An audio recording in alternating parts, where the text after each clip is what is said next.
Nobody stopped the bus. Not the woman in the third row who had watched the whole thing from behind her phone screen. Not the man in the gray coat who had given up his seat for her 20 minutes earlier, and was now looking out the window like the snow was the most interesting thing he had ever seen.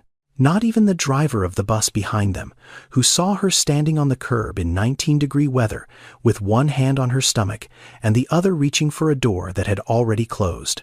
Route 63, southbound, February 14th. And a bus driver's jacket folded on the seat beside him that he was about to give away and never get back. Nobody on Route 63 that evening knew that the man driving the bus ahead of them, the one who had just pulled over and opened his doors, had once been left in the cold himself, and that he had been 7 years old when it happened.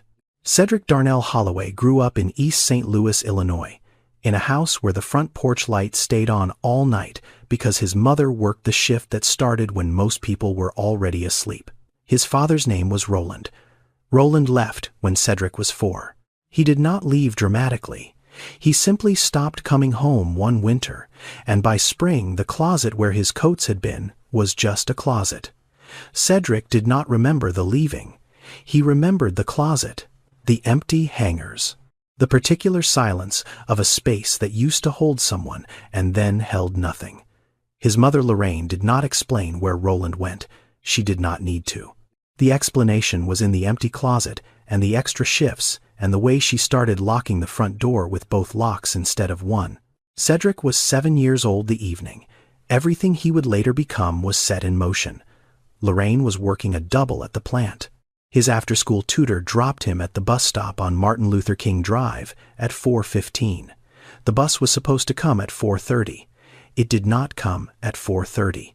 It did not come at 5. The snow started at 5:12. He knew the time because there was a clock on the bank across the street, and he watched it the way you watch something when there is nothing else to do, and the thing you are waiting for has not arrived, and you are beginning to understand that it may not. Cars passed. Not many. The ones that did had their wipers going and their windows up and their headlights cutting through the snow in a way that made the snow look like it was moving sideways. He stood at the bus stop with his backpack and his hands in his jacket pockets, and he waited. He was 7. He did not know what else to do besides wait. A woman in a sedan the color of rust pulled over at 6:21. He had been standing there for 2 hours and 6 minutes. She leaned across the passenger seat and opened the door. She was wearing a dark blue coat. She did not ask his name. She did not ask where he lived. She looked at him standing in the snow with his backpack and his thin jacket, and she said 3 words. "You looked cold." He got in the car. She drove him home. She did not say much else. He did not say much either. She pulled up to the house, and he got out, and she drove away, and he never learned her name. Lorraine was already at the front door when he turned around. She had gotten home 11 minutes earlier. She had called the tutor. She had called the school. She had called the bus line. She was standing in the doorway with the phone still in her hand and the kind of terror on her face that does not look like panic, but looks like a woman who has already lost one person from this house and cannot survive losing another. She pulled him inside. She held him against her coat. She did not say anything for a long time. Then she said she was sorry. Then she said it again. He told her it was okay. It was not okay. But he said it because that was what you said when you were 7, and the person holding you was shaking. Years later, when people asked Cedric why he always kept a jacket folded on the seat next to the driver's seat, he did not tell them about the bus stop. He did not tell them about the 2 hours. He did not tell them about the woman in the blue coat whose name he never knew. He just said he liked to be prepared. The jacket sat there every shift. A CTA jacket, navy blue regulation issue, slightly too large for him because he had requested one size up so it could fit over whatever someone was already wearing. It sat on the seat beside him the way some people keep a photograph in their wallet, not to show anyone, just to know it was there. He did not remember the cold from that evening. Not really. The body forgets cold eventually. What he remembered was the passing. The cars that went by, the headlights that swept across him and kept moving. The specific feeling of being visible and ignored at the same time, which is not the same as being invisible. It is worse, because invisible means nobody sees you. Visible and ignored means they see you and decide you are not their problem. He remembered that. He carried it the way you carry something you did not choose to pick up but cannot figure out how to set down. And he remembered the woman, the blue coat, the 3 words, "You looked cold." That was the whole thing. She had seen him. She had stopped. She had not made it complicated. She had not asked for context or identification or an explanation of why a 7-year-old was standing alone in the snow.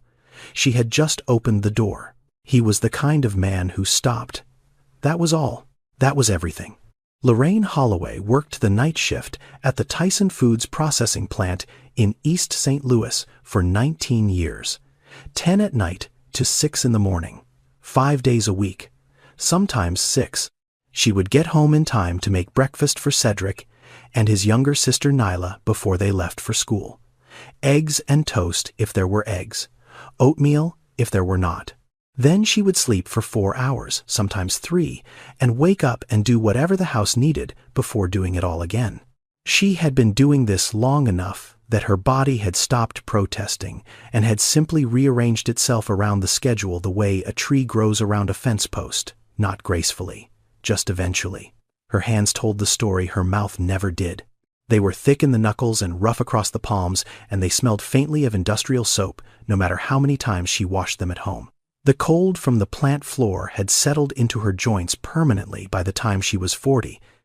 She opened and closed her fingers in the morning like someone testing a machine that used to work smoothly and now required negotiation. She never complained about the hands. She never complained about much of anything. Not because she did not feel it, because complaining required an audience and energy, and she had neither to spare. What Lorraine had was a system. The system was simple. You got up, you went, you came home. You fed your children. You went again. The system did not require motivation or inspiration or someone telling you that you were doing a good job. The system only required that you showed up, which she did, every night for 19 years, in the kind of quiet relentlessness that nobody writes about because it is not dramatic enough to be a story, except that it is. It is the whole story. Lorraine did not teach her children with words. She taught with behavior. When Mrs. Dolores Parker, 3 houses down, had pneumonia and could not get out of bed, Lorraine made soup at 9:30 at night before her shift and carried it over in a pot. She could not really afford to leave because she only had 2. When a new family moved onto the block, a young mother with 3 kids and boxes still unpacked in the yard, Lorraine was the one who knocked first, not with food because she did not have extra food, with information, which bus to take to the clinic, which church gave out winter coats in November, where the cheaper laundromat was. She gave what she had. What she had was knowledge of how to survive a place that was not designed to make survival easy. She did not do these things because she had read something about kindness or because someone had told her it was important. She did them because that was simply what you did when someone needed something and you were the person standing closest. That was the lesson, not spoken, just lived. Over and over in 100 small acts that nobody recorded and nobody applauded, and that her children absorbed the way children absorb everything, not by listening, but by watching. Cedric watched. He watched her carry the soup pot across the street in the dark. He watched her knock on doors. He watched her sit with people in their kitchens when they were having a hard time not saying much, just being there, which he would later understand was the harder thing. Talking is easy. Staying is the thing that costs you something. There was one thing Lorraine said out loud, one sentence she repeated enough times that it lived in the house like furniture. You do not have to fix everything. You just have to not walk past. She said it when Cedric came home from school upset about a kid who was being picked on and did not know what to do. She said it when Nyla asked why their neighbor was crying and whether they should do something. She said it the way some people say grace before dinner, not as a performance, as a fact, as the floor the whole house was built on. Cedric heard it so many times that he stopped hearing it as a sentence and started hearing it as the sound of his mother's voice. The two became the same thing, the words and the woman. He learned what a man was supposed to be not from watching one but from the specific shape of the space where one should have been standing. His father had left a hole. His mother had filled it. Not with a replacement, with herself, with the soup pot, with the night shift, with the sentence that lived in the walls. You just have to not walk past. Cedric moved to Chicago when he was 28. He had spent 6 years after high school doing the kind of work that was available in East St. Louis, which meant warehouse jobs and temp shifts, and one 11-month stretch driving a delivery truck for a linen company that went out of business on a Tuesday without telling anyone until Wednesday. He applied for the CTA because it was steady, and it had benefits, and because driving was the one thing he had always been good at, in the way that some people are good at things without being able to explain why. Not fast, not flashy, just attentive. The kind of driver who checked mirrors more than most people checked their phones. He passed the training. He got assigned Route 63, southbound. The route ran through Woodlawn and Englewood and into the neighborhoods on the south side, where the city's investment had been deferred so long that the deferral itself had become a kind of policy. The bus stops along Route 63 did not look like the bus stops along Michigan Avenue. On Michigan Avenue, there were shelters with glass panels and real-time arrival displays that told you the bus was 4 minutes away, and you could believe it. On Route 63, there were poles. Sometimes a sign. The average wait on the north side was 12 minutes. On Cedric's route, it was 28, not because there were fewer buses scheduled, because the buses that were scheduled broke down more often, got pulled from service more often, and were replaced more slowly because the maintenance budget followed the same pattern as everything else in the city. The money went where the money always went. Route 63 was the kind of route that drivers with seniority traded away the moment they had enough years to request a transfer. The kind of route new drivers inherited like furniture nobody wanted. Cedric had enough seniority now. He had been offered a transfer twice. He stayed. He did not explain why. The reason was not complicated. The people on this route needed a bus that showed up, and Cedric was the kind of person who showed up. He knew them, not by name, by pattern, by presence. The old woman who boarded at Halstead every Tuesday and Thursday at 7:10 in the morning. Always the same stop, always with a small bag. She was going to dialysis. He knew because of the bag and the way she held her arm carefully, protecting the place where the needle went in. He never asked. She never told him. They had an understanding that existed entirely in the space between a nod and a door opening on time. The young man who got on at 63rd and Ashland 5 nights a week at 9:45, night shift at the Amazon warehouse in Pullman. Always tired, always polite, always wearing headphones that were not playing anything because Cedric could see the cord was not plugged in. He wore them so people would not talk to him. Cedric understood that. Sometimes silence is the only privacy a person can afford, and there was the girl, the pregnant girl who boarded every Friday afternoon at 55th and Halstead. She carried a clear plastic bag from what looked like a clinic. She was young, maybe early 20s. She sat near the front and held the bag on her lap and put one hand on her stomach and watched the city go by like she was trying to memorize it. She was trying to memorize it. She did not know she was. Cedric did not know her name. He did not know her story. He knew she was carrying something heavier than a clinic bag. He could see it the way his mother had seen people. Not past them, through them, into the specific shape of what they were carrying. He saw her every Friday. She saw him every Friday. Neither of them said a word beyond the usual. The transaction of the fare. The nod. The doors closing. That was all. On the seat beside him, the jacket sat folded. The CTA jacket, navy blue, 1 size too large. Placed there on his first day 6 years ago and never moved since. Nobody asked about it. He did not explain it. It sat there like a promise he had made to someone he could not name. 6 years. Every shift. The jacket had never been used. It had never needed to be used. It simply waited, the way some things wait, quietly, without urgency, until the one evening they are needed and everything that came before becomes the reason they were there. Cedric was not driving the afternoon shift on February 14th. He had worked the morning, 6-2. The afternoon belonged to Gerald Pitts. Gerald was 52 years old and had been driving for CTA for 14 years. He was not a bad driver. He was not a bad man. He was the kind of man who had been doing a job long enough that the job had replaced the person who used to do it. Gerald did not see passengers. He saw schedules. He saw the clock on the dashboard and the number of minutes between where he was and where he was supposed to be, and the distance between those two numbers was the only distance that mattered to him anymore. He ran on time. That was his reputation. That was his whole identity behind the wheel. Gerald Pitts ran on time. The bus arrived at 55th and Halstead at 4:47, 4 minutes behind schedule. The snow had been falling since 3, and the roads were getting worse, and Gerald had already made 2 unscheduled stops because of a traffic reroute near Garfield Boulevard, and each one had cost him time. He could feel like a weight on his chest. Imani boarded at 55th. She stepped up the stairs slowly, because the stairs on a CTA bus are steep when you are 7 months pregnant and carrying a plastic bag from a clinic, and your center of gravity has shifted in a way that makes every surface feel like it is tilted slightly against you. She reached the fare box. She tapped her Ventra card.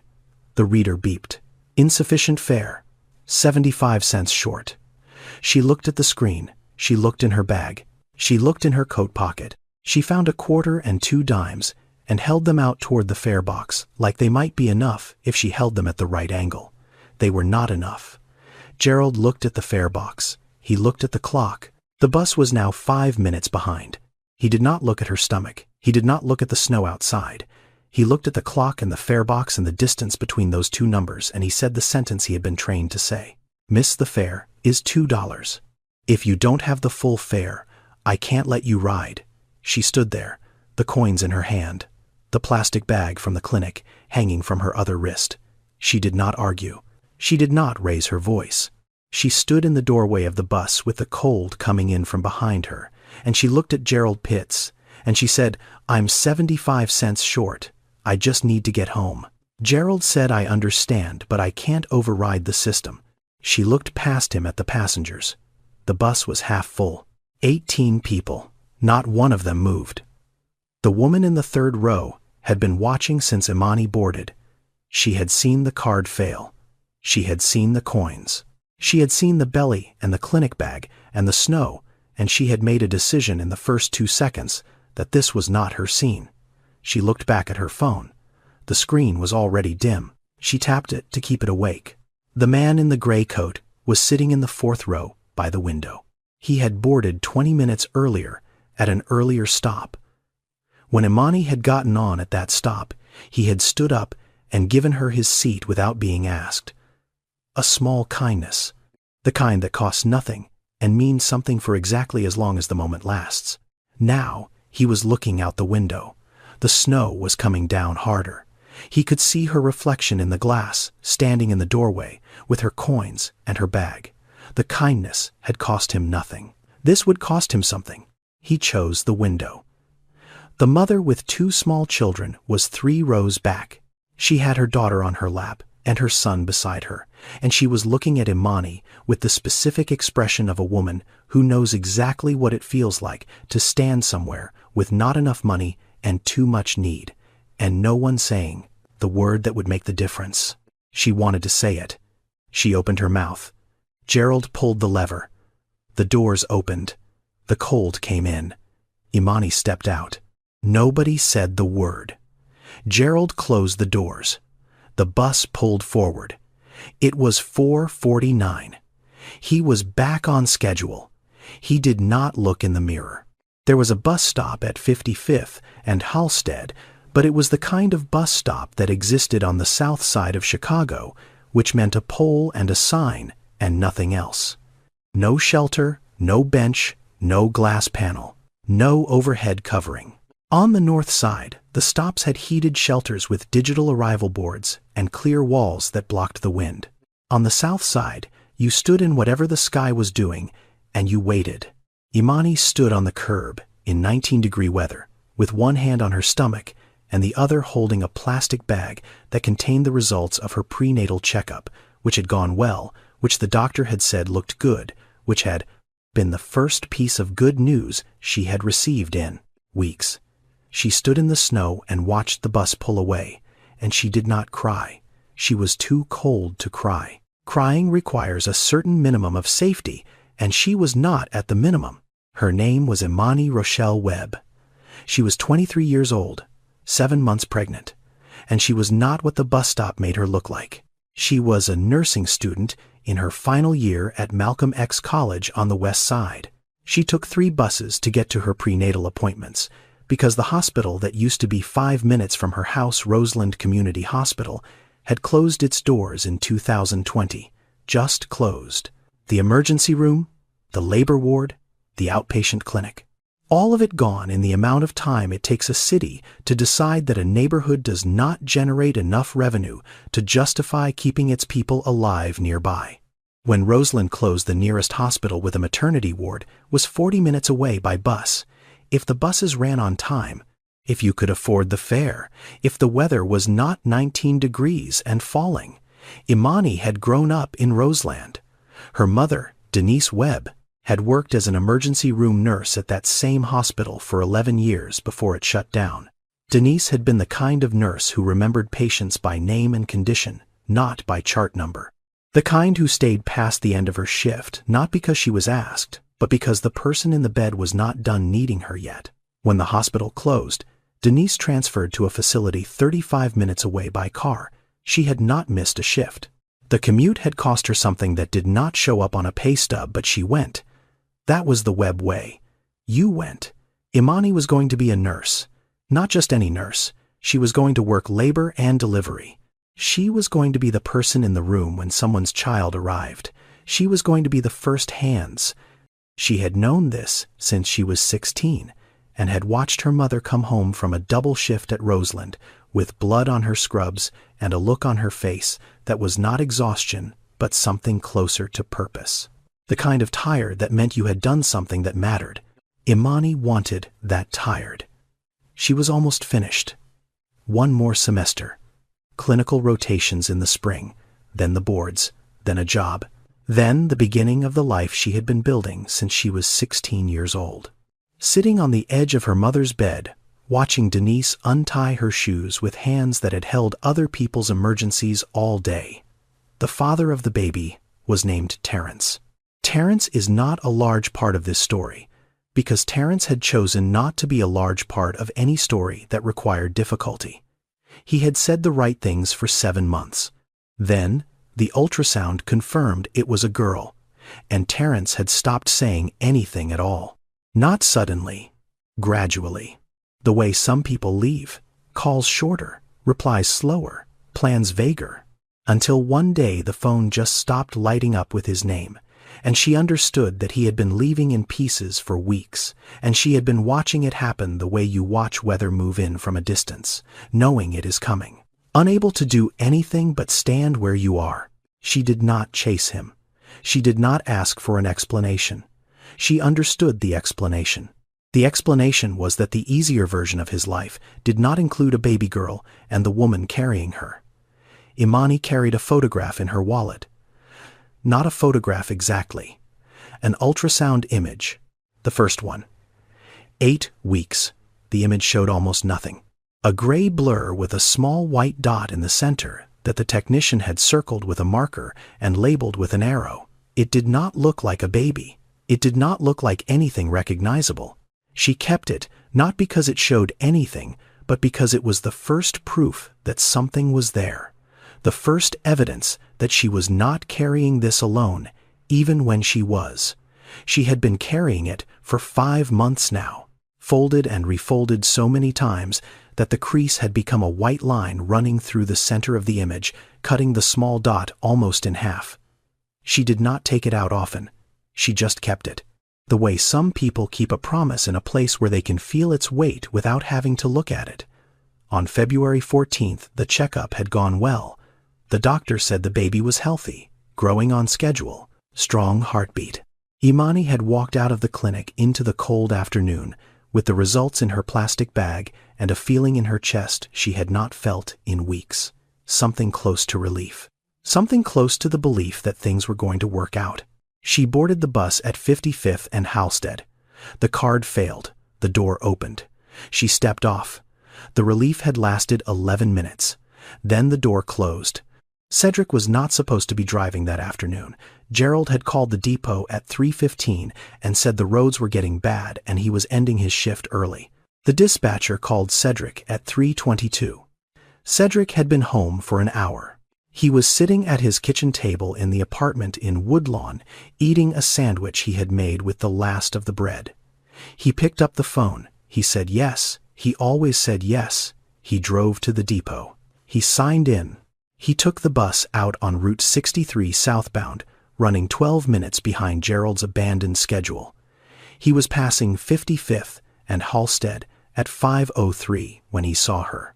She was standing at the bus stop, not under a shelter, because there was no shelter, just standing at the pole with the sign, one hand on her stomach, one hand holding a plastic bag, snow on her shoulders, snow in her hair. She was not waving the bus down.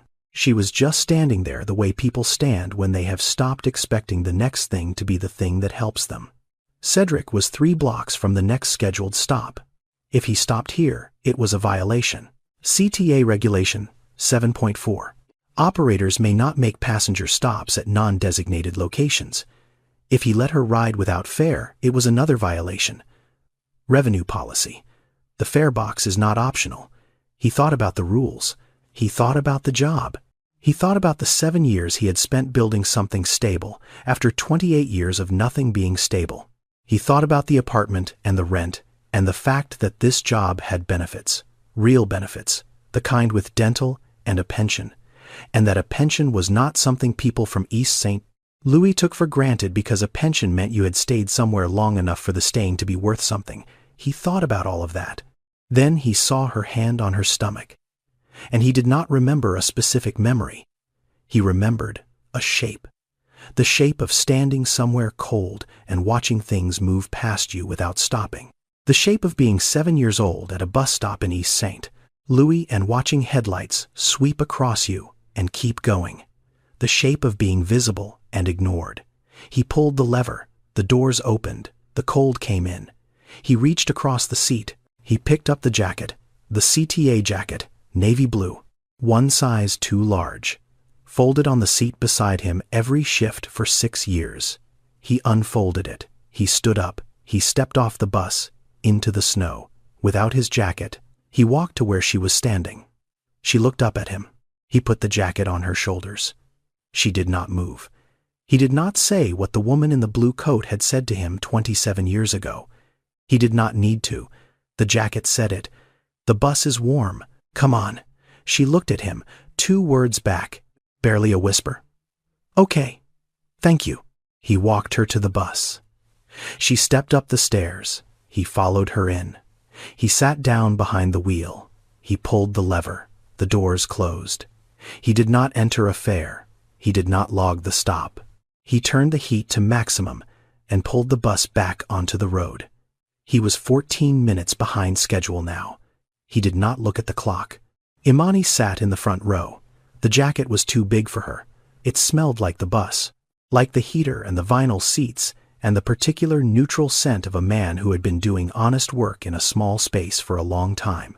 She pulled it around her shoulders and put both hands on her stomach and watched the snow through the windshield and did not say anything else. The bus was quiet. Not the normal quiet of people ignoring each other. A different quiet. The quiet of people who had just seen something and were not sure yet what it meant. The girl in the second row, young maybe 19, looked at Imani sitting down in the oversized jacket and stood up without a word and moved to the back so Imani could sit closer to the heater vent. She did not explain why. She just moved. The old man in the 5th row had been riding Route 63 for 4 years. He had seen Cedric almost every day for as long as he had been taking this bus. The driver who nodded. The driver who waited the extra few seconds when he saw someone running for the stop. The driver who never seemed to be in a hurry even when the schedule said he should be. He had never once thought about the man driving the bus. He was thinking about him now. He looked at Cedric through the rearview mirror. No jacket, both hands on the wheel, eyes on the road. Something about the back of his neck, the set of his shoulders, the absence of the jacket that had always been there on the seat beside him. The old man had never seen him without it. He was seeing him without it now. The mother with the 2 children had transferred from Gerald's bus at the previous stop. She had been there when the door opened. She had been there when Imani stepped off. She had been there, and she had not said the word. And now she was here on this bus, watching a different driver do the thing she had not done, and she was crying. Not loudly, just tears on her face that she was not wiping away, because wiping them would mean acknowledging them, and acknowledging them would mean admitting that she had been on the other bus when it mattered and had chosen silence.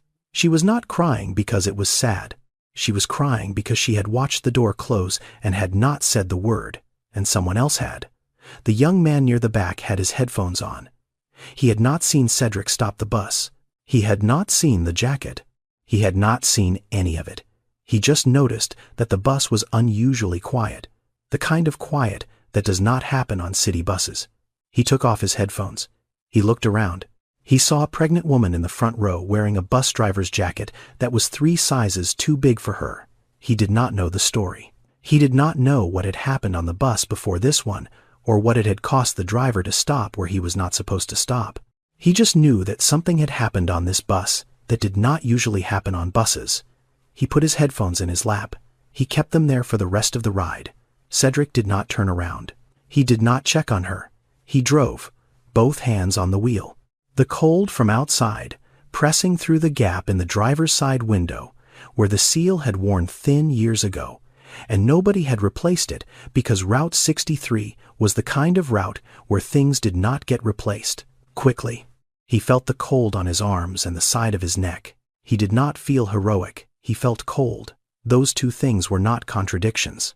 They rode in silence for 7 minutes.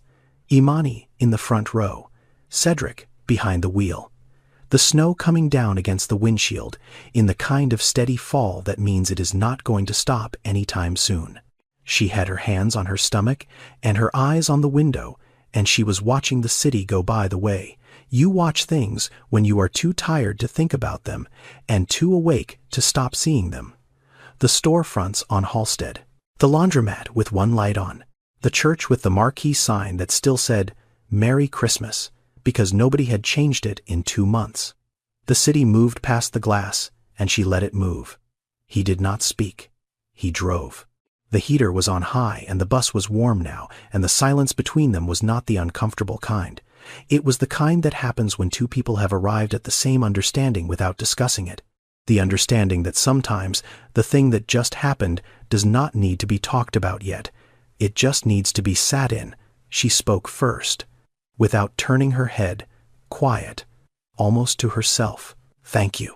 Cedric looked at her in the rearview mirror. The jacket around her shoulders, her hands still on her stomach. He said she did not have to thank him. She was quiet for a moment. Then, still looking at the window, she said, "People keep saying that, but nobody does it." He did not answer. He drove past 2 more stops, picked up 1 passenger who boarded without noticing anything unusual, dropped off another who pulled the cord and stepped out into the snow without a word. The bus moved. The wipers moved. Then Cedric said something he had not planned to say. He said his mother would have done the same thing. He did not know why he said it. He did not talk about Lorraine to strangers. He did not talk about Lorraine to most people who were not strangers. But that was the thing about buses. You said things to strangers on buses that you did not say to the people who knew you, because the strangers were leaving, and the words could leave with them. Imani did not ask about his mother. She just nodded. The small nod of someone who understood that when a person mentions their mother in that tone, it is not an invitation to ask questions. It is a door being opened just enough to let the light through. She reached into the plastic bag from the clinic. She took something out. Not to show him, she just held it. A small piece of paper folded and refolded so many times that the creases had become part of it, a white line running through the center of whatever image was on it. She held it in her lap with both hands, the way you hold something that is not fragile, but that you have decided to treat as if it is. Cedric saw it in the mirror. He did not ask what it was. He understood without seeing clearly. He understood the way you understand that someone is holding proof of something they have been told is not there. That someone is carrying evidence of a thing the world keeps asking them to justify. He kept his eyes on the road. She kept her hands on the paper. The bus moved south. The cord pulled. Her stop. Imani stood up slowly. She started to take the jacket off. She had one arm out of the sleeve when Cedric spoke without turning around. He told her to keep it. He said it was cold out there. She stopped. One arm in the jacket, one arm out. She looked at the back of his head, at the set of his shoulders, at the place where the jacket had sat every day for 6 years and was no longer sitting. She put her arm back in. She pulled the jacket around her. She walked to the door. She stepped off the bus into the snow. She did not look back. He did not watch her go. The doors closed. The bus moved forward. The jacket went south. 3 days later, Cedric was called into the depot office on 77th Street. The supervisor's name was Mitchell. Mitchell had a desk with a computer and a stack of incident reports and a coffee mug that said "World's okayest boss," which someone had given him as a joke and which he had kept because he did not realize it was a joke. There was a report on the desk. Cedric could see his name on it. Operator Holloway, Cedric D. Route 63, February 14th. 3 violations. Unscheduled stop at a non-designated location. Failure to collect fare. Exiting the vehicle during an active route. The report had been filed by Gerald Pitts. Gerald, who had opened the door and let the cold in and let a pregnant woman step out and then closed the door and driven on and ended his shift early because the roads were bad. Gerald had filed the report not because he wanted Cedric punished. Gerald had filed the report because Gerald was the kind of person who followed procedures, because procedures were the last thing holding his version of order together. And when someone broke a procedure, it was not personal. It was structural. The structure had a crack in it, and the crack needed to be documented. That was all Gerald saw. Mitchell looked at Cedric across the desk. He read the violations out loud. He asked if Cedric had anything to say. Cedric said there was a pregnant woman standing in the snow, and he stopped. Mitchell leaned back and said that was not how the system worked. Cedric looked at him and said he knew how the system worked, and that was why he stopped. Mitchell was quiet for a moment, the kind of quiet that means someone has heard something they did not expect and is deciding whether to acknowledge it or move past it. He moved past it. He explained that CTA policy was clear, that there had been other cases. A driver in Cleveland had let a homeless man sleep on the bus during a cold snap and had been suspended. A driver in Milwaukee had given a stranded woman a ride home en route and had been terminated. The policy existed because the policy existed. That was the logic, the circle that closes on itself. Cedric listened. He did not argue. He did not raise his voice. He signed the paper. He turned in his badge. He walked out of the depot into the February air without a jacket because the jacket was somewhere on the south side keeping someone warm. He drove home to the apartment in Woodlawn. He sat down at the kitchen table. The table was small. The apartment was small. Everything in Cedric's life was small except the thing he had just done, which was large in the way that losing your income in February is large when you are a single man with no savings and no family in the city, and the rent is due in 14 days. He had $340 in his checking account. Rent was $675. The math was not complicated. The math was never complicated for people who lived like this. The math was simply a countdown. He called Lorraine that evening.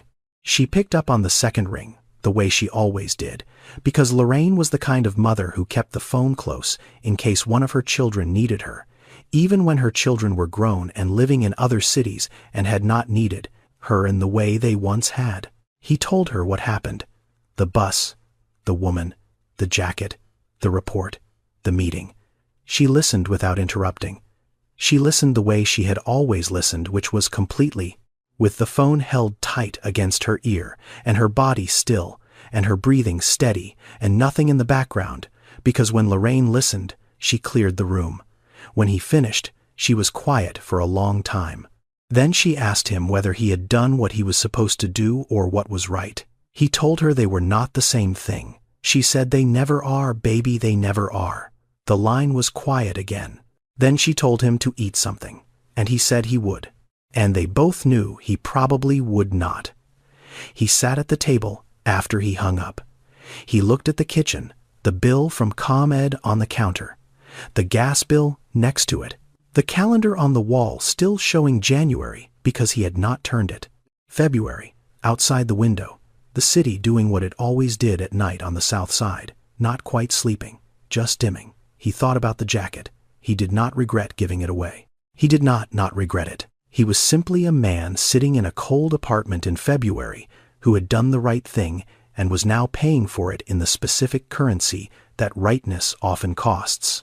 Imani wore the jacket every day. It was too big for her. The sleeves hung past her wrists, and the shoulders sat wide on her frame, and the zipper did not close all the way over her belly, which was growing now in the way that bellies grow in the 8th month, not gradually anymore, but with a kind of insistence, a physical announcement that something was almost ready. The jacket smelled like the bus, not unpleasant, just specific. The vinyl and the heater and the particular neutral scent of someone who had been doing honest work in a small space for a long time. She did not wash it. Not yet. She did not know the driver's name. She did not know his badge number or the number of the bus. She knew only what had happened. A man got off the bus. He put his jacket on her. He said the bus was warm. He did not ask her name or her story or whether she could pay him back. He just opened the door. She thought about him sometimes. Not often. The way you think about someone who did something ordinary that happened to land on the one day you could not have survived the alternative. She continued her life. She went to class. She took the bus to clinical rotations at the hospital on the west side. She took 3 buses to her prenatal appointments because the hospital that should have been 5 minutes away had closed its doors, and the city had decided that the gap it left behind was someone else's problem. 45 minutes each way, 3 transfers. Each one, a place where the system could fail, where the connection could be missed, where the weather or the schedule or the fare could turn a routine trip into something that did not happen. She knew women in Roseland who had missed appointments because of the buses. Not once, regularly. Women who had been told their blood pressure needed monitoring and who had to choose between the bus fare and the copay and chose neither because choosing meant something else, did not get paid. The numbers behind this were not small. Black women in America died during pregnancy or shortly after at 3 times the rate of white women, not because their bodies were different, because the systems around their bodies were different. The hospitals closed in their neighborhoods first. The bus routes in their neighborhoods ran last. The appointments in their neighborhoods required the most transfers and the longest waits and the highest likelihood that something would go wrong between the front door and the exam room. Imani knew this, not as a statistic. She knew it as a Tuesday afternoon standing at a bus stop in the rain with a clinic bag in her hand, wondering whether the second bus was coming or whether she had already missed it, and the answer to that question was the difference between a checkup that happened and one that did not. She was going to be a nurse in these rooms. She was going to be the person who understood why a woman showed up late or did not show up at all because she had been that woman. She rode the buses in the jacket. The ultrasound photograph, the first one, the 8-week image with the small white dot and the crease running through the center, was in the left pocket now. She had moved it from her own coat to the jacket without thinking about it the way you move important things to the place that feels safest. His jacket was carrying her proof now, without knowing it was there. 6 weeks after the night on Route 63, on a Wednesday morning in early April, Imani woke up at 4:15 with a feeling that was not pain exactly, but pressure the kind that arrives from somewhere deep and does not negotiate. Denise drove her to the University of Chicago Medical Center, 40 minutes in the dark. Denise had done this drive in her head 100 times since Roseland closed, practiced it the way you practice a fire drill, knowing the route by heart, because the moment it matters is never the moment you have time to look it up. They arrived at 5:02. The labor ward was bright. The kind of bright that exists only in hospitals and in kitchens at 3 in the morning and in the specific places where things begin or end. Imani was in a gown and on a bed and holding her mother's hand and doing the thing she had spent months preparing to help other women do, and finding that preparing for something and living through it are two entirely different categories of experience. She did not scream. She was not quiet either. She made sounds that were hers, and hers alone, the kind that do not belong to language, because language is too slow for what the body is doing. Denise held her hand. Denise, who had spent 11 years in emergency rooms, who had seen every kind of arrival and every kind of departure, who knew better than most people that the distance between the two was sometimes measured in minutes. She held her daughter's hand and said nothing, because there was nothing to say that the hand was not already saying. The room was very bright and very loud, and then it was very quiet, and then there was a sound that was not hers, and she understood that the sound was the beginning of someone. A girl, 6 pounds, 11 ounces, born at 7:41 in the morning on a Wednesday in April, while the city outside was doing the thing Chicago does in early spring, which is pretend that winter is over, while the wind off the lake says otherwise. Imani named her Zora. She did not explain the name to anyone in the room. The name explained itself if you knew where to look. Denise held the baby and looked at her for a long time without speaking. Then she said she looked like she already knew things. Imani laughed, a tired laugh, the kind that comes out of you after hours of work that is not like any other work, because the result is breathing and looking at you with eyes that have never seen light before and are deciding what to make of it. The jacket was folded on the chair beside the bed. She had worn it to the hospital, taken it off when she changed into the gown, folded it the way it had been folded on the bus seat. It sat there beside the bed the way it must have sat beside the driver's seat for 6 years before he gave it away. She looked at it. She looked at Zora. She looked at the jacket again. For the first time since that night, she thought not about what had happened, but about the person it had happened to. Not herself, him. The driver who had stepped out into the snow without a jacket in February. She did not know what it had cost him. She did not know that 3 days after he gave it to her, he had sat in a depot office and signed a piece of paper that ended the only stable job he had ever had. She did not know about the $340 or the kitchen table or the February math. She only knew that a man had taken off his jacket in the cold and had told her to keep it, and she had kept it, and it was here, now, in a hospital room in April, with a baby sleeping next to it, who would not exist in this room in this city on. This morning, if a certain set of things had gone differently, on a certain night in February, she looked at the jacket on the chair. She said quietly that she should find him, not to Denise, not to Zora, to the room, to the jacket, to the person who was not there. She did not know yet that finding him would take 4 months, or that when she did, he would be standing in the last place she expected. Cedric applied for 14 jobs in the first 3 weeks. Warehouse work, delivery routes, a janitorial position at a school on the west side, a loading dock job at a distribution center near Midway. He filled out the applications at the kitchen table with a pen that kept running out of ink, and he wrote the same thing on every one of them. Previous employer, Chicago Transit Authority. Reason for departure, terminated. Nobody called back. Not because he was unqualified, because the word terminated sat on a resume, the way a stain sits on a shirt. You could explain it, you could contextualize it, but the person reading it had already decided what it meant before they reached the explanation. He was 34 years old, no degree. 6 years of driving a bus and a termination letter and a kitchen table and a pen that did not work. Lorraine sent $200 through Western Union on the 1st of March. He did not ask for it. She did not ask if he needed it. She just sent it the way she had always done things, without announcement, without waiting to be asked, because she could feel the shape of a need from 4 hours away, the same way she had always felt it from across a kitchen. He cashed it and sat with the specific shame of a grown man being kept alive by his mother's money. Not because the shame was reasonable, because it was there. Shame does not need to be reasonable to take up space in a room. The neighbor's car broke down on a Tuesday. The neighbor's name was Otis. He was 67, and he drove a 2003 Buick LeSabre that had been making a sound from the engine for 2 months that Otis had been ignoring, because ignoring a problem is free and fixing it is not. Cedric heard the sound from his apartment window. He went outside. He asked Otis to pop the hood. He looked at the engine the way his hands knew how to look at engines, which was a skill he had taught himself in East St. Louis when he was 17, because when you cannot afford a mechanic, you become one. He fixed it in 40 minutes with a set of tools that had arrived in a box from Lorraine 2 weeks after he moved to Chicago. The tools had belonged to his father, Roland, the man who left.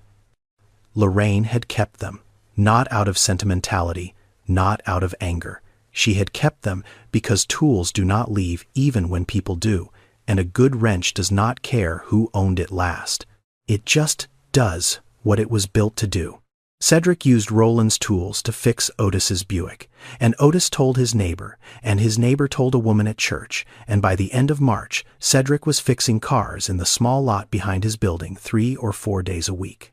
Not a garage, not a business, just a man and a set of tools and a word-of-mouth reputation that traveled the way reputations travel in neighborhoods where people still talk to each other, which is quickly and specifically. He did not charge much. Sometimes he did not charge at all. He was not building a business. He was just doing the thing that was in front of him because it was in front of him, and because not doing it was not something he knew how to do. Then something shifted. Not suddenly. The way things shift when you are paying attention to a pattern that has been there all along, but that you did not have the angle to see until your life changed and gave you a different angle. The people bringing him cars were not people with car problems. They were people with transportation problems. Mrs. Givens on 64th Street had missed 2 dialysis appointments in February because the bus was late and the clinic would not hold her slot past 15 minutes. Tanya Coleman on Woodlawn Avenue had lost a shift at her job because Route 63 was rerouted for construction, and nobody told the riders until the bus did not show up.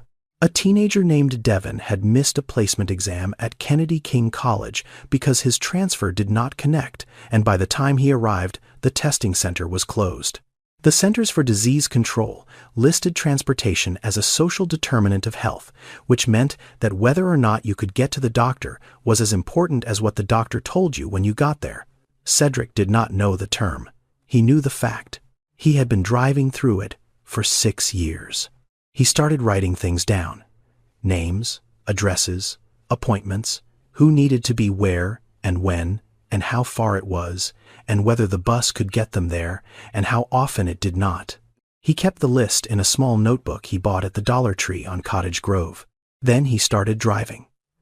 Mrs. Givens to dialysis on Tuesday. Tanya's mother to the pharmacy on Thursday.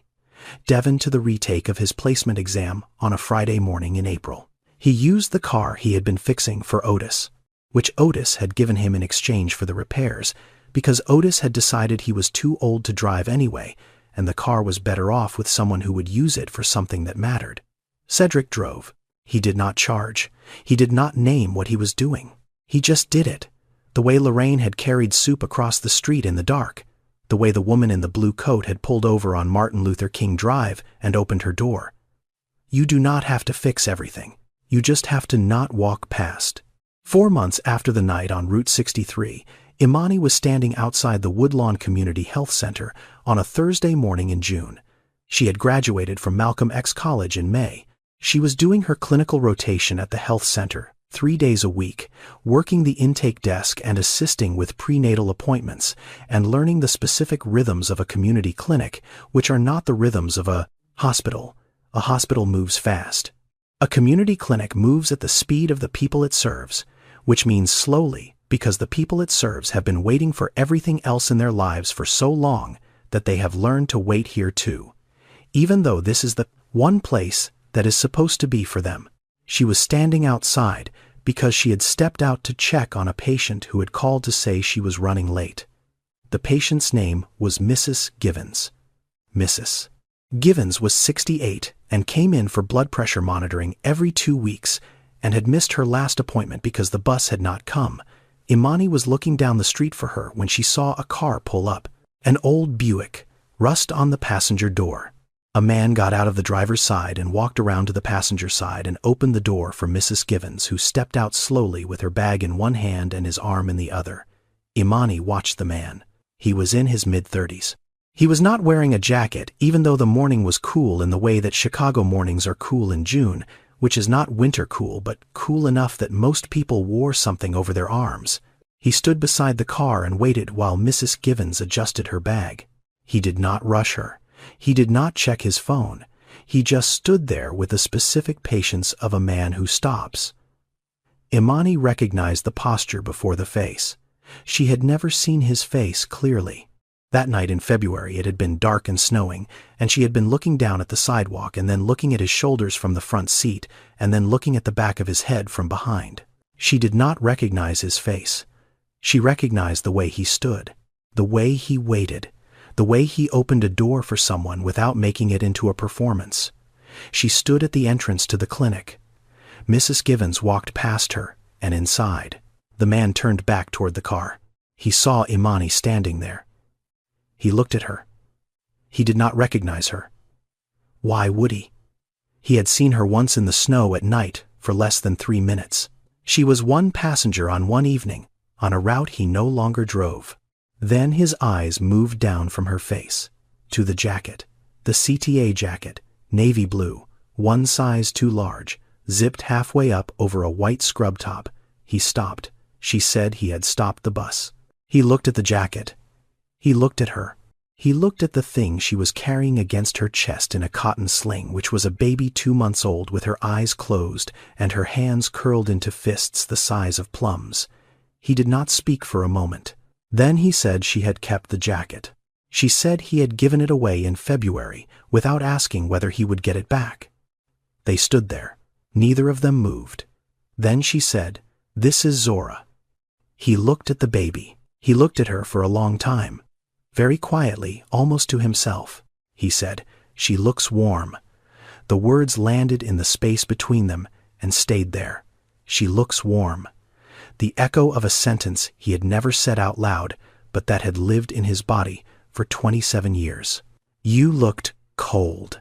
He had seen a woman standing in the cold, and he had given her the only warm thing he had.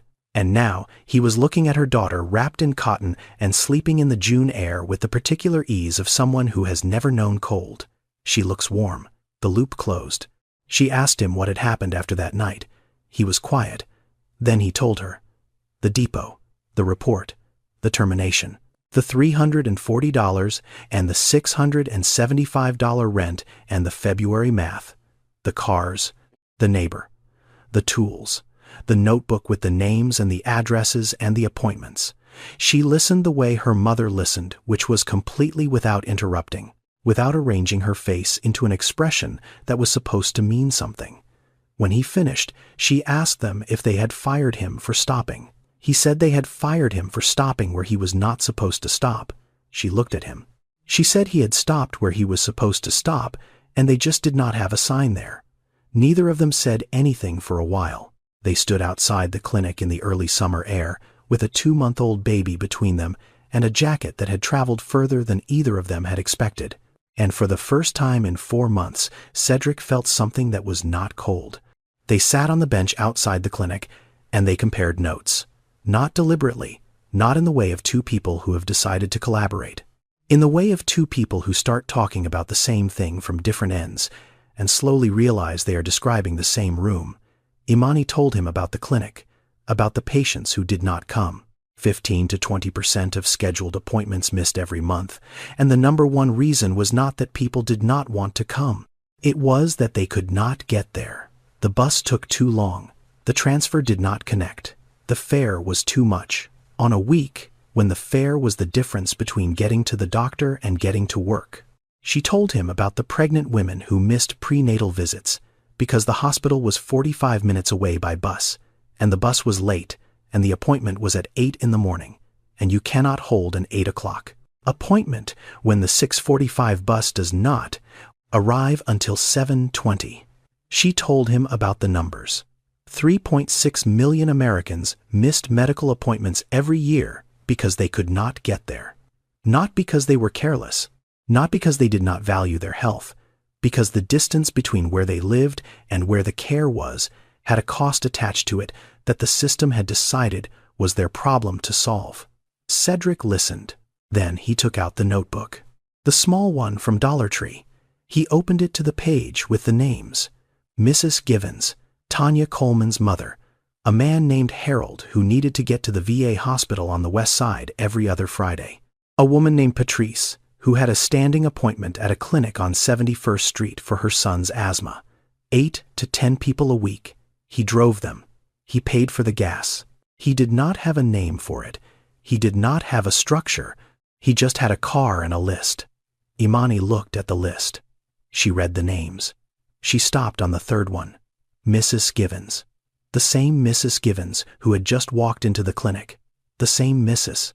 Givens whose missed appointment last month was in the file on Imani's desk. She looked at the fourth name. Patrice Williams. Also a patient at the clinic. Also in the system. She looked at Cedric. She looked at the notebook. 3 of his names were her patients. The same people. The same need. The same gap between where they were and where they needed to be. He had been filling the gap from one side. She had been watching it from the other. They had been building toward the same corner of the same problem from 2 different directions without ever comparing notes. She told him the clinic did not have a transportation budget. He told her he did not have a budget at all. She told him there were federal models for this, community health transportation programs that connected volunteer drivers to clinics and hospitals. Grant funding available through the Department of Health and Human Services. Organizational structures that had been tested in other cities and that worked when someone was willing to do the work of putting them together. He listened the way he listened to everything, which was carefully, without interrupting, filing each piece the way his hands filed the parts of an engine. Then he said he had never formalized anything in his life. He had spent his life doing things because they needed to be done, not because there was a structure around doing them. He did not say this as a refusal. He said it as a fact, the way a man describes the only way he has ever known how to work. She looked at him. She said he did not have to do this alone. He looked at her. Nobody had said that to him before.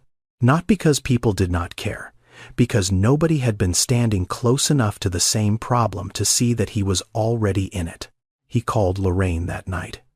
She picked up on the first ring. She was in the kitchen in East St. Louis, the same kitchen where she had paid bills after the kids were asleep and cried once in the year after Roland left when she thought both children were in bed. She was drinking tea. She was always drinking tea at this hour. The mug was the one with the chipped handle that she had kept for 12 years, because it held heat longer than the others, and because Lorraine did not throw things away that still worked. Cedric told her everything. The clinic. The woman from the bus. The jacket she was still wearing 4 months later. The baby, Zora. He told her the woman was a nurse, now working at the same clinic where he had been dropping off patients. He told her about the notebook and the names and the 3 names that matched. He told her the woman wanted to build something together. A program, a real one. Lorraine listened. She did not interrupt.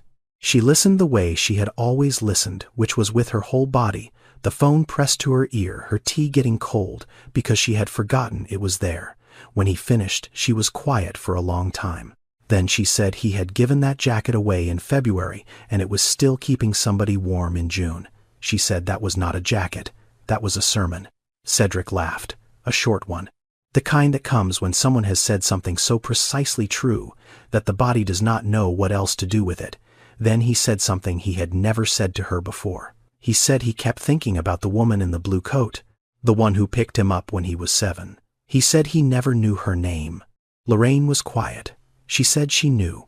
He said he thought about her every time he stopped for someone. Lorraine said she knew that too. The line held. Neither of them spoke. Outside the kitchen window in East St. Louis, the streetlight was doing the thing it always did, which was flicker twice before staying on. And Lorraine watched it the way she watched most things patiently, without expecting it to change. Then she said his daddy left. That woman stopped. He stopped. She said that was the whole story. She told him he could stop telling it to himself like it was a question. It was not a question. It was the answer. They built it in 3 months. Not because 3 months was fast. Because 3 months was all they had before the grant deadline. Imani wrote the proposal at the kitchen table in her apartment in Roseland, with Zora sleeping in the bassinet beside her and the laptop balanced on a stack of nursing textbooks she had not yet returned to the college bookstore. She had never written a grant before. She learned the way she learned most things, by reading what other people had done and then doing it herself and fixing the mistakes as she went. She found models, rides to wellness in Michigan, faith in action in Missouri. The NEMT programs that existed in 37 states for Medicaid patients who qualified, which was a smaller number than the number who needed them, because qualification and need are 2 different lists, and the gap between them is where people fall through.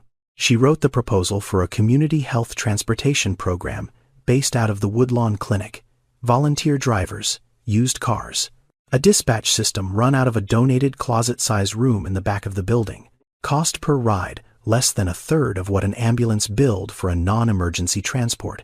Cedric recruited the drivers, 4 people from the neighborhood. Each one had a car that ran in time that was not accounted for, and the specific willingness to show up for something that did not pay because the something mattered more than the pay. Otis was one of them. He had gotten his Buick back after Cedric fixed a newer car donated by a church on Cottage Grove. They called it Route Home, because every route should take you somewhere you need to be. The first month, they served 47 patients. Mrs. Givens to dialysis, Tanya Coleman's mother to the pharmacy, Patrice Williams and her son to the asthma clinic, Harold to the VA. 47 people who got to the doctor. 47 people who did not have to choose between the bus fare and the copay. The missed appointment rate at the clinic dropped 22%. Not a miracle, a logistics problem that someone had finally treated as a logistics problem instead of a personal failure. Gerald Pitts heard about Route Home. It made the local news. A short segment on a community health program in Woodlawn built by a former CTA driver and a nurse. Gerald saw it on the television in the break room at the depot, where he still worked, and where he still drove Route 63, and where the seat beside the driver's seat on his bus was empty, the way it had always been empty. Because Gerald had never been the kind of man who kept something there just in case. He watched the segment. He did not call. He did not write. He did not feel the thing that some people feel when they see the aftermath of something they could have prevented. Some people hear about the thing they could have prevented and feel something. Others hear about it and turn the page. Gerald turned the page. The morning Route Home officially launched. Imani arrived at the clinic at 6:30 with Zora in the carrier on her chest and the jacket folded over her arm. She had washed it, pressed it, folded it the way it had been folded on the bus seat for 6 years. She found Cedric in the dispatch room, which was a closet with a desk and a phone and a whiteboard with the day's routes written in dry erase marker. 12 volunteer drivers listed on the board now. 8 runs scheduled for the morning. She held the jacket out to him. He looked at it. He looked at her. He took it. He held it for a moment. The weight of it.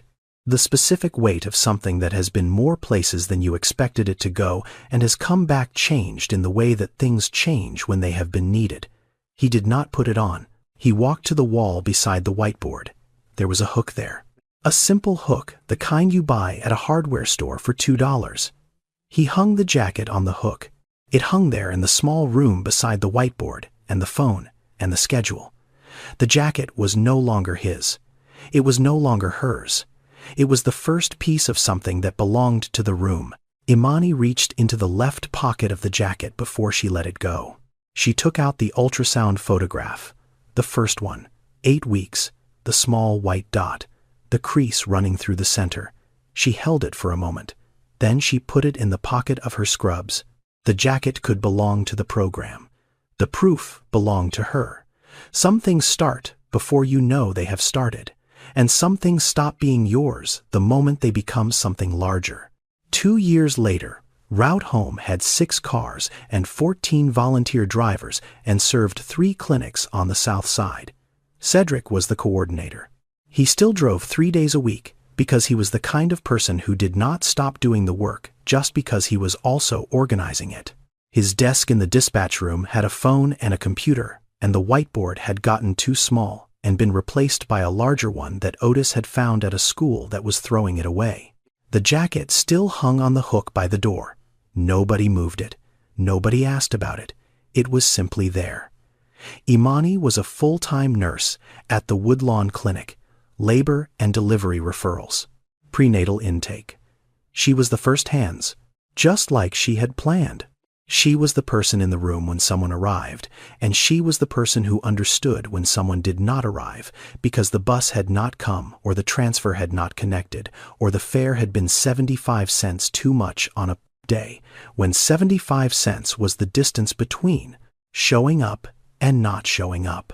She understood because she had been that person. Zora was 2. She went to the community daycare in the basement of the church on Cottage Grove while Imani worked. She was the kind of 2-year-old who looked at everything with a seriousness that made adults uncomfortable because it felt like she was deciding something about them. She did not know yet about the bus, about the snow, about the jacket. She would. Someday, when she was old enough to understand that the world does not always stop for you, but that sometimes if you are lucky or if someone is paying attention, it does. Lorraine came to Chicago in October. She took the Greyhound from East St. Louis because she did not like flying and because the bus was $32 and the plane was $180. And Lorraine had spent her whole life knowing the difference between those 2 numbers, even when she no longer had to. She arrived at the Woodlawn apartment, and Cedric opened the door, and she looked at him the way she always looked at him, which was completely reading his face, the way she had read it since he was a boy, knowing every configuration of it. She saw something new in it, something settled. She met Zora. She held the baby the way she held everything, completely, without needing to say what it meant. On a Tuesday morning in October, Cedric drove a Route Home car past the bus stop at 55th and Halsted, the same stop where Imani had stood in the snow 2 years before. There was a shelter there now, glass panels, a bench, an overhead covering that blocked the rain and the wind and the snow. CTA had installed it 6 months ago after a community petition with 400 signatures, half of which had been collected by patients at the Woodlawn Clinic who had spent years standing at that pole in whatever the sky was doing. Cedric slowed the car. He looked at the shelter. He looked at the bench. He looked at the place where she had been standing. The shelter had not been there when it mattered. It was there now. That was the difference between fixing something and preventing it. He was learning the difference. He was learning it every day. He drove on. Cedric was not extraordinary. He did not change a system. He did not pass a law. He did not make a speech. He stopped a bus. He took off his jacket. He lost his job for it. He did not save the world. He changed one evening for one person on one cold night in February. That decision cost him everything he had built and became the foundation of everything he built after. Some people say stopping was the right thing. Others say the right thing should not cost you your livelihood. Both of those are real. Neither one is the question that will stay with you. The question is this: you have been on buses like that. You have watched doors close on someone. You may have been the person the door closed on. You may have been the person who looked out the window. You may have been the driver who checked the clock. The question is not whether you would have stopped. That is too easy to answer from where you are sitting. The question is whether you will stop the next time. Because there is always a next time. There is always someone standing in the cold. There is always a door that has just closed. And there is always a jacket. You do not have to fix everything. You just have to not walk past. If this story stayed with you, share it with someone who might need to hear it today. Subscribe for new stories every week. See you in the next one.